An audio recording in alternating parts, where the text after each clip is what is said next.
श्रीमती ममता पालीवाल, व्याख्याता, राजकीय कन्या वरिष्ठ माध्यमिक विद्यालय भिवानी।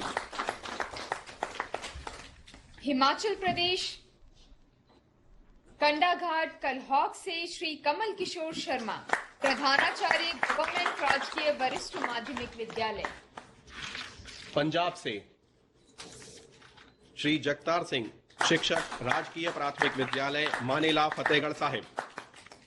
राजस्थान झुंझुनू सूरजगढ़ पिलानी से श्रीमती अचला वर्मा, अध्यापिका, बिरला बालिका विद्यापीठ। आज शिक्षक दिवस के अवसर पर राष्ट्रीय शिक्षक पुरस्कार वितरण समारोह में शामिल होकर मुझे अत्यंत प्रसन्नता हो रही है। मुझे और भी अधिक प्रसन्नता होती यदि हम सब एक ही स्थान पर एकत्रित होते, परंतु विगत वर्ष की तरह इस साल भी कोविड की महामारी से उत्पन्न परिस्थितियों ने हमें सबको सामूहिक उपस्थिति से वंचित रखा है। अपने विशिष्ट योगदान के लिए आज पुरस्कार प्राप्त करने वाले सभी शिक्षकों को मैं हार्दिक बधाई और साधुवाद देता हूं।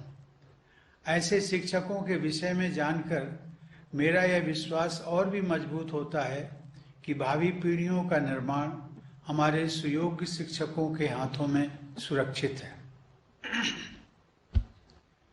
यह हम सभी को ज्ञात है कि शिक्षक दिवस का आयोजन पूर्व राष्ट्रपति डॉक्टर सर्वपल्ली राधाकृष्णन के जन्मदिन के उपलक्ष्य में 5 सितंबर को मनाया जाता है। डॉक्टर राधाकृष्णन एक दार्शनिक और विद्वान के रूप में विश्व विख्यात थे। यद्यपि उन्होंने अनेक उच्च पदों को सुशोभित किया, परंतु वो चाहते थे कि उन्हें एक शिक्षक के रूप में ही याद किया जाए। डॉक्टर राधाकृष्णन ने एक श्रेष्ठ शिक्षक के रूप में अपनी अमिट छाप छोड़ी है। सबके जीवन में शिक्षकों का अत्यंत महत्वपूर्ण स्थान होता है। हर व्यक्ति को अपने शिक्षकों की याद आजीवन रहती है। जो शिक्षक स्नेह और निष्ठा के साथ अपने विद्यार्थियों को निखारते हैं, उनके प्रति ऐसे विद्यार्थी सदैव आदर भाव रखते हैं। आज तक मुझे अपने आदरणीय शिक्षकों की याद आती रहती है।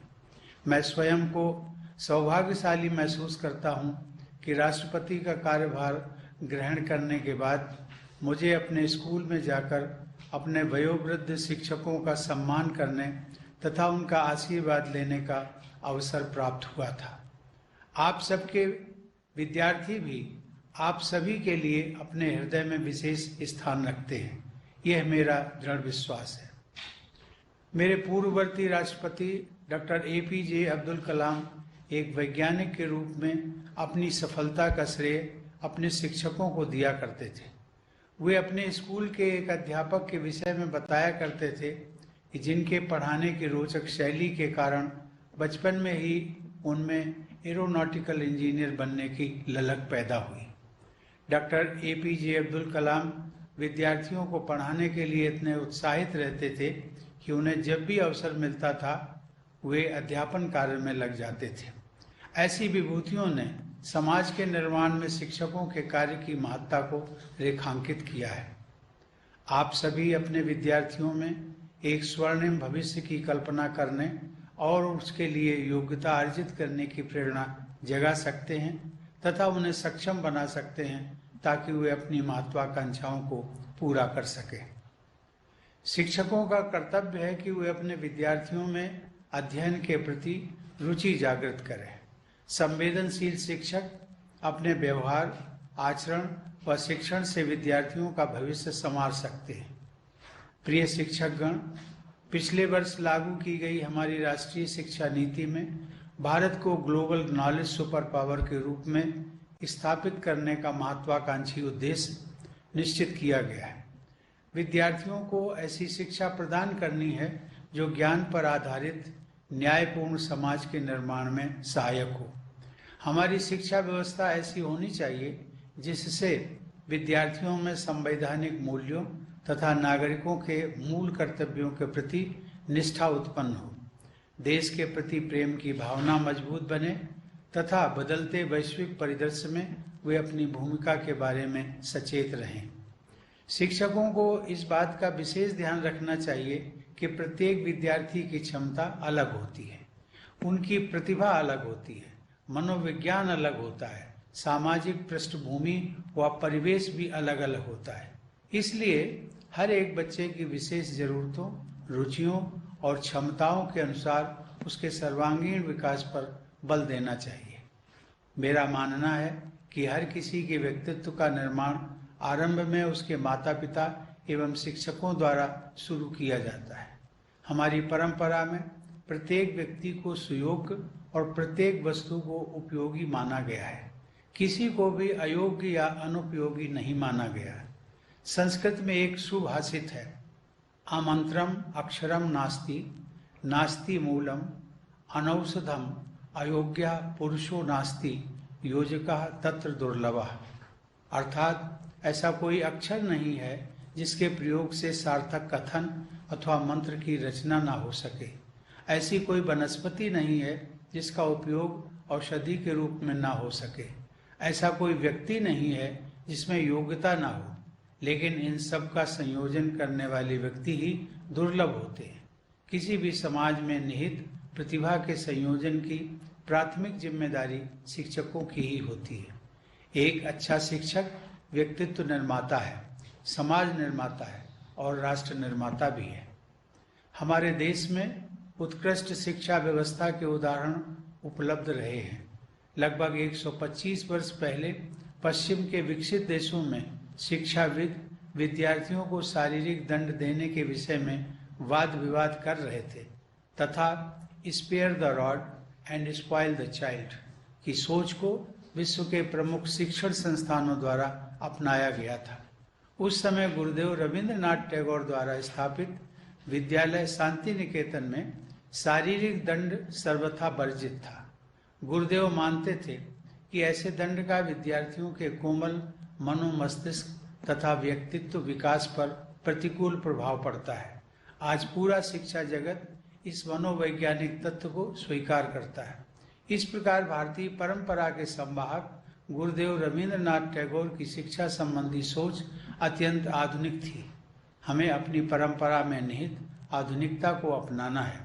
आपको यह सदैव ध्यान में रखना है कि भय पर आधारित शिक्षा के मुकाबले प्रेम पर आधारित शिक्षा अधिक कारगर सिद्ध होती है। देवियों और सज्जनों, पिछले लगभग 1.5 वर्ष से संपूर्ण विश्व कोरोना महामारी के कारण उत्पन्न हुए संकट से गुजर रहा है। इस परिस्थिति में जब सभी कॉलेज और स्कूल बंद थे, तब भी शिक्षकों ने विषम स्थितियों का सामना करते हुए बच्चों की शिक्षा का क्रम रुकने नहीं दिया। इसके लिए शिक्षकों ने प्रयासपूर्वक बहुत कम समय में ही डिजिटल प्लेटफॉर्म्स का उपयोग करना सीखा और शिक्षा प्रक्रिया को जारी रखा। ऐसे सराहनीय प्रयास करने वाले कुछ शिक्षकों को आज पुरस्कृत भी किया गया है। मुझे बताया गया है कि कुछ शिक्षकों ने अपनी मेहनत और लगन से स्कूलों में उल्लेखनीय बुनियादी सुविधाएं विकसित की हैं। मैं ऐसे समर्पित शिक्षकों को साधुवाद देता हूँ। समस्त शिक्षक समुदाय से मैं यह अपेक्षा करता हूँ कि वे बदलती परिस्थितियों के अनुरूप अपनी शिक्षण पद्धति में भी बदलाव करते रहेंगे। शिक्षकों को सक्षम बनाने के लिए केंद्रीय शिक्षा मंत्रालय द्वारा कुछ महत्वपूर्ण कदम उठाए गए हैं। मंत्रालय ने एकीकृत शिक्षक प्रशिक्षण कार्यक्रम निष्ठा का संचालन आरंभ किया है, जिसके अंतर्गत शिक्षकों के लिए ऑनलाइन क्षमता निर्माण के प्रयास किए जा रहे हैं। इसके अलावा प्रज्ञाता अर्थात डिजिटल शिक्षा पर दिशा निर्देश भी एक सराहनीय कदम है, जो कोविड महामारी के संकट काल में भी शिक्षा की गति को बनाए रखने की दृष्टि से गत वर्ष उठाया गया था। इन दिशा निर्देशों के अनुसार ऑनलाइन कक्षाओं के माध्यम से श्रेष्ठ शिक्षा प्रदान करने का रोड मैप साझा किया गया है। विषम परिस्थितियों में भी नए रास्ते तलाशने के लिए मैं केंद्र सरकार के शिक्षा मंत्रालय की पूरी टीम की सराहना करता हूँ। मुझे इस बात से प्रसन्नता हुई है कि आज पुरस्कृत किए गए 44 शिक्षकों में 10 महिलाएं शामिल हैं। शिक्षक के रूप में महिलाओं की भूमिका सदैव प्रभावशाली रही है। 19वीं शताब्दी में ही भारत के सर्वप्रथम बालिका विद्यालय की स्थापना में प्रमुख भूमिका निभाकर विदुषी सावित्रीबाई फूले ने बालिका शिक्षा की दिशा में कालजयी योगदान किया। वे स्वयं भी आजीवन शिक्षा प्रदान करने का पवित्र कार्य करती रही।